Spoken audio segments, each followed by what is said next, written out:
We're here today. This is Bella with me. She's gonna be my model, and we're going to do a sacral SI joint reset. So before we get into the movements, I just want to do a short little anatomy review.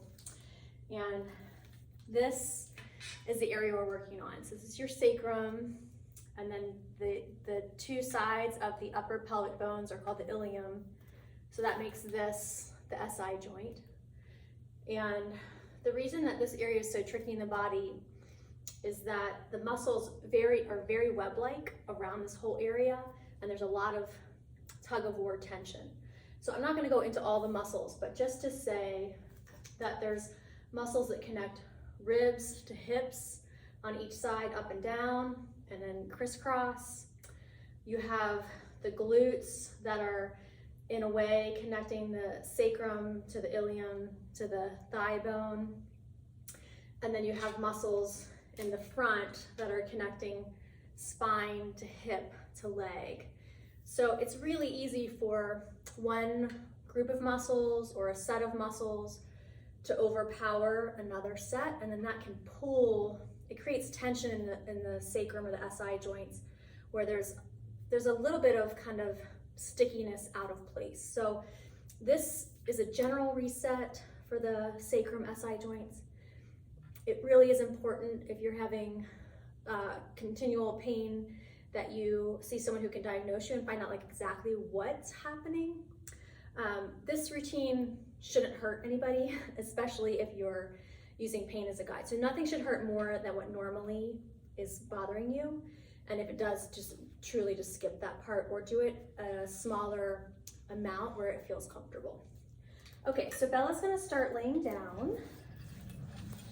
And the first thing that we want to do is to make sure she can lay flat on her back with knees bent, without pain, without any discomfort that's more than normal. So if you're at a place where you can't do that right now, this routine is not for you, and you should definitely get in to see someone who can help you. But as long as you can lay pretty comfortably on your back with your knees bent, then this little routine is going to work well for you. Now I've got a wide array of props spread out here, and the one that we're going to start with, I'm going to use a cushy ball and a strap. But if you don't have a cushy ball, and this can just be a play ball, it doesn't matter the size really, just not ginormous, but it's gonna be something you're gonna be able to put between your knees and squeeze. And then I have a yoga strap that stays in a locked position. So you could use a belt, or you could use something that you tie, and you're gonna put it around your both legs, and it's gonna go up to the thighs. We're gonna start down here.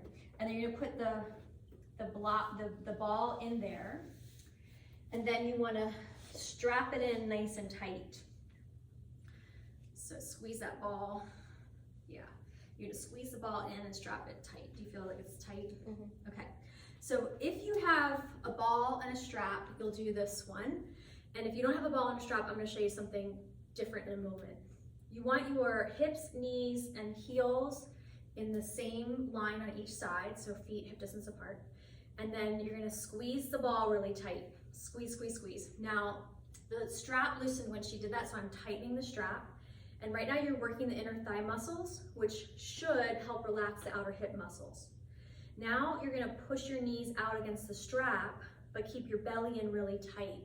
So a lot of people, when they take the knees out, will push the belly forward, and that can aggravate your lower back. So you're gonna keep your low belly muscles in tight as you're pressing out. And then you're just gonna alternate. Knees squeeze in tight, hold for like count of 5 to 10, keeping the belly wall hugging back. And then you relax and you push the knees out, but you make sure you keep your belly hugging in super tight. Does that feel comfortable? Mm-hmm. Okay, so you could do like 5, 8, 10 repetitions. We're gonna stop here because I'm gonna show you how to do this without these props. So if you're a yoga practitioner and you keep your feet in, and you have a yoga strap, you're gonna keep using your yoga strap, and then you're gonna add a yoga block. Okay, so again, we're looking to strap the feet where the feet are hip distance apart, And then you'll take a block and you're gonna squeeze the block while you push your shins outward. And then you're kind of pushing, you feel how you're pushing your body. You don't want your pelvis to change positions. You're gonna keep your belly hugged in tight, and you're gonna squeeze the block with your knees and keep your feet on the ground and push your feet outward. It's tricky, like it's one of these like rub your belly and pat your head situations. So you're trying to squeeze the block and press your feet out, but don't work your butt or your belly. So if you have this set up, then you're just like holding knee squeeze, shins out like 10 seconds, and then you relax, and then you'll repeat. So again, this is a replacement for if you don't have the squishy ball. You have to do it in 2 sections. Okay, then we're gonna switch it. Then you have the block between your feet, and the strap goes above your knees.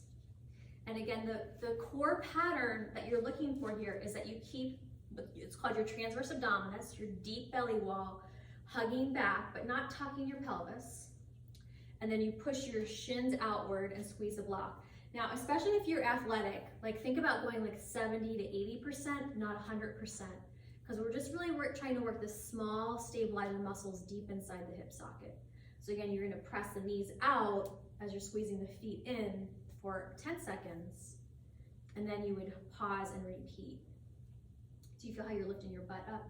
Mm-hmm. Try to keep your hips down, your pelvis neutral, and you just are bracing the abdominal muscles in. Okay.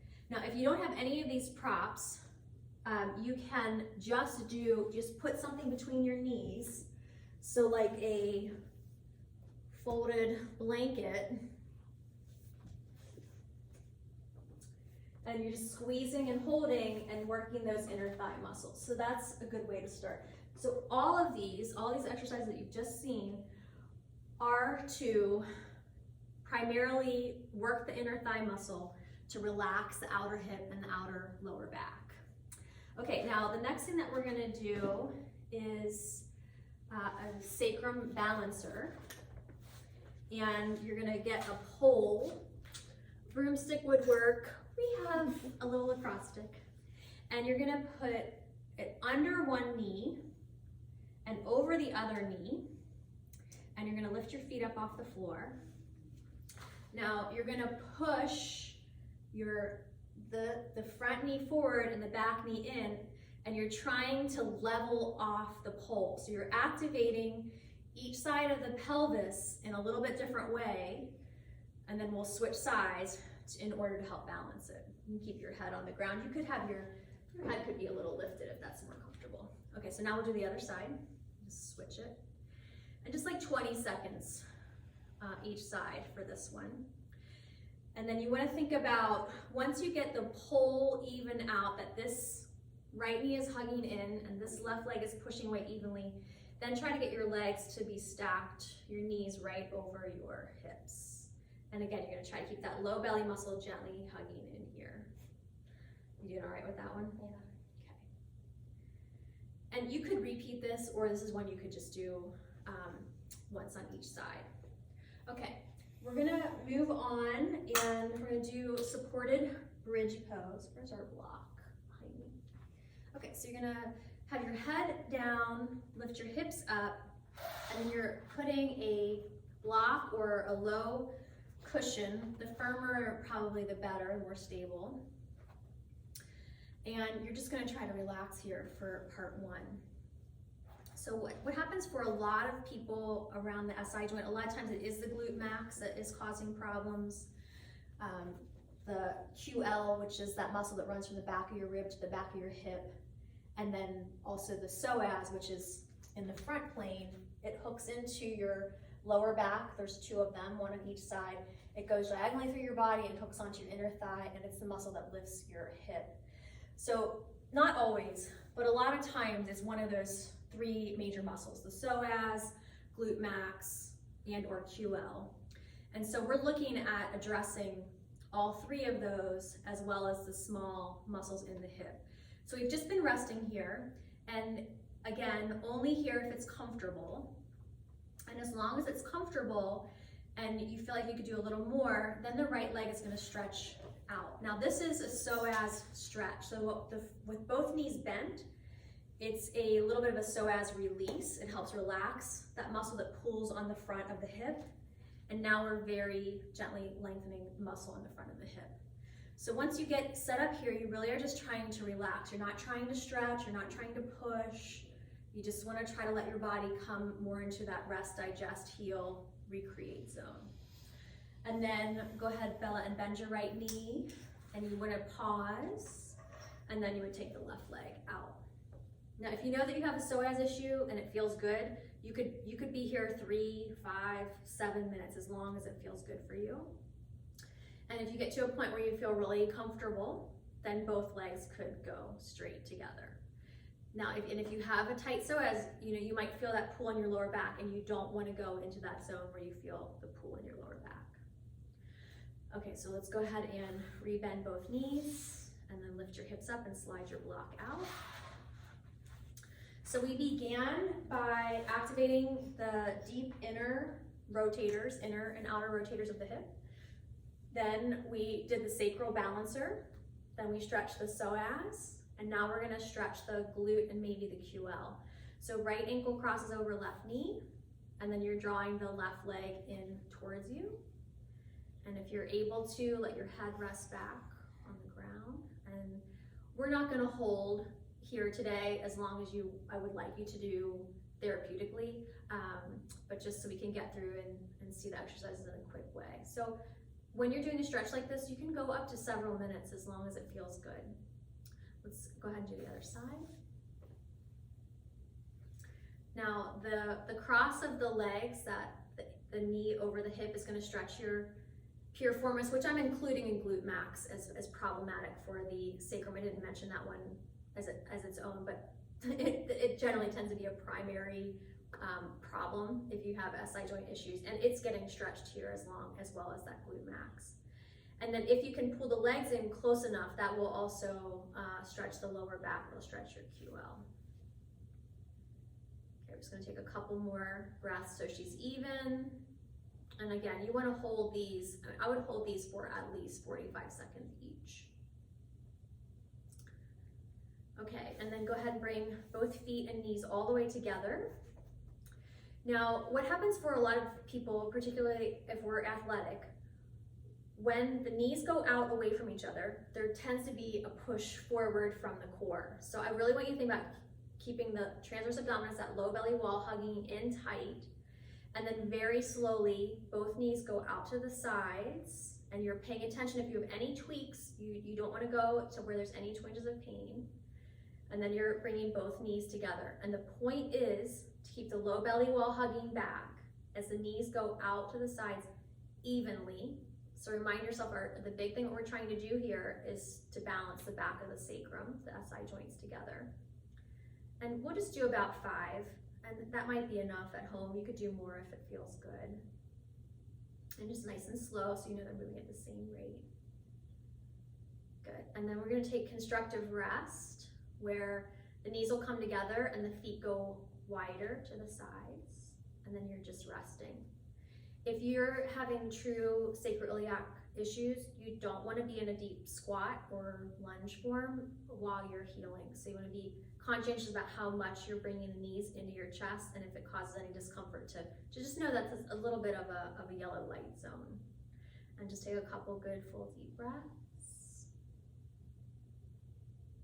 And we could do a lot more, but I wanted to keep this pretty short and quick.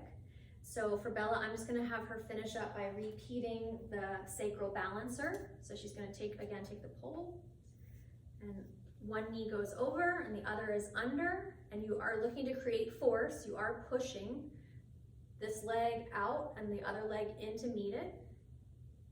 So you feel isometric tone. Good, and then you can release. Hugging that in nice and tight. And she's not currently having SI joint issues, so I'm gonna have her finish off in a little tuck position. She's gonna hug both knees in, and that will stretch that QL, lower back muscle. if this doesn't feel good for you, you could just finish off a couple more minutes in constructive rest, which generally is a really good position. So let's just show that one more time. Constructive rest, feet wide, knees not knee together. I just want to remind you when you have an injury of how much bracing happens to help you power through your days. So it's really important as much as you can to get to some position that helps you relax. It helps you release the layers of tension so your body patterning can come back into a better relationship, a more functional relationship. All right, I hope if you're not feeling well that you feel better soon. Thank you, Bella, for demoing. See y'all later.